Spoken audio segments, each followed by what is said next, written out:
I saw him walk into the village at sunset. His clothes were torn. His face was dry with dust.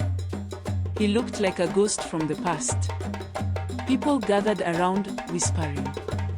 Some said he was a spirit. Others said he was bad luck. But I knew who he was. His name was Wainaina. He was taken when we were boys. The night they took him. It happened many years ago.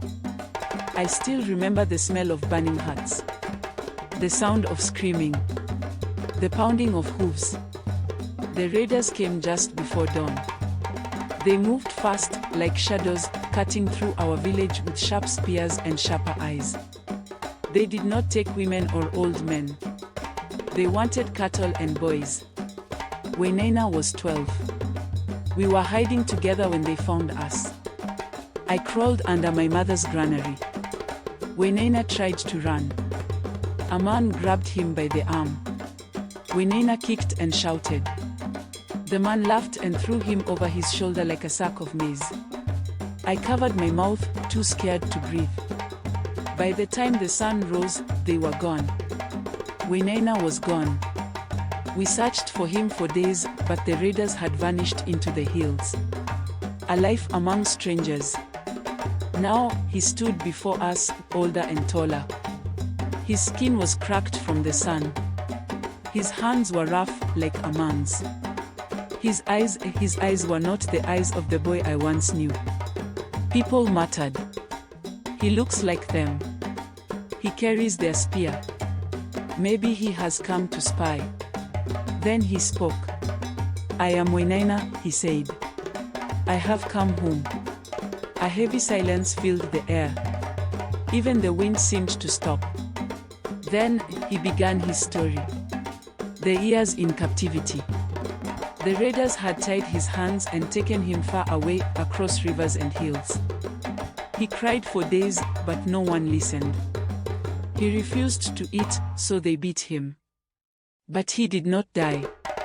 He learned their ways. He learned how to hold a spear.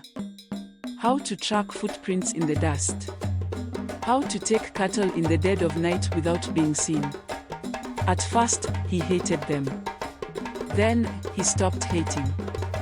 They gave him food when he was hungry. They taught him to ride a horse. They gave him a name. He forgot the songs of our people. He forgot his mother's face. But then, one night, he had a dream. He saw his mother standing by the river. She was calling his name. His father stood behind her, holding out his hand. He woke up with his heart pounding. And he knew he had to leave. So, he waited. Then, one night, when the warriors were drunk on stolen beer, he ran. He walked for weeks. He hid from men who would kill him for betraying them. He stole food. He drank from rivers. He kept walking until he saw the land he once knew. Until he saw us. But was he one of us? People whispered. Some called him a traitor. Some said he was cursed. His mother, if she was still alive, did not step forward. He stood alone. Then, the village chief stepped forward. His hair was white, his back bent with age, but his voice was strong. You left as a boy, the chief said. You returned as a man. But tell me, Wainaina, do you still have the heart of our people? Wainaina looked down at his hands. Then, he spoke. I do not know. The chief nodded. Then you will prove yourself. People murmured. Wainaina did not flinch. He would do whatever was asked of him. He had returned home. But home was not the same. And maybe he was not the same either.